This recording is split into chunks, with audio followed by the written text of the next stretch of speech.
Leave டேஸ்ன்றதால இப்போ டே 9 நல்லாவே தூங்க ஆரம்பிச்சுட்டேன். இன்னைக்கு மதியம் லஞ்ச் சாப்பிட்டு 3:00 தூங்குனது. எழுந்து பார்த்தா 6:00 ஆயிடுச்சு. மடன்னு வீட்ல இருக்க எல்லா வேலையும் பார்த்துட்டு 7:30க்குலாம் ஸ்ட்ரெயிட்டா டின்னருக்கே வந்துட்டேன். மதியானம் வச்ச மீன் குழம்பே இருந்துச்சு. ஸோ தோசை மட்டும் செஞ்சுக்கிட்டா போதும். அப்படியே கொஞ்ச நேரம் நம்ம வீட்டு குட்டீஸோட கொஞ்சிக்கிட்டு விளையாடிக்கிட்டு இருந்தேன்.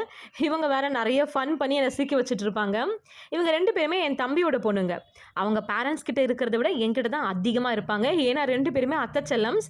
இத பார்த்து ஷாரன் பாப்பா ரொம்ப பொசெசிவ் ஆயிடுவா. மம்மி என்ன விட உனக்கு அவங்க தான் முக்கியமான்னு கேட்பா.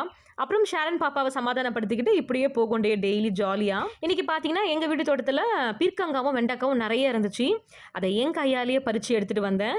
நம்ம வீட்லயே செடி வளர்த்து அதுல நெறைய காய்கள் காய்க்கும்போது அத பார்க்கவே ஒரு தனி சந்தோஷமா இருக்கு. இந்த நித்தியமல்லி பூ கூட நம்ம வீட்டு செடியில பூத்தது. டெய்லி ஈவினிங் இத கட்டி ஷாரன் பாப்பாக்கு வச்சுடுவோம்.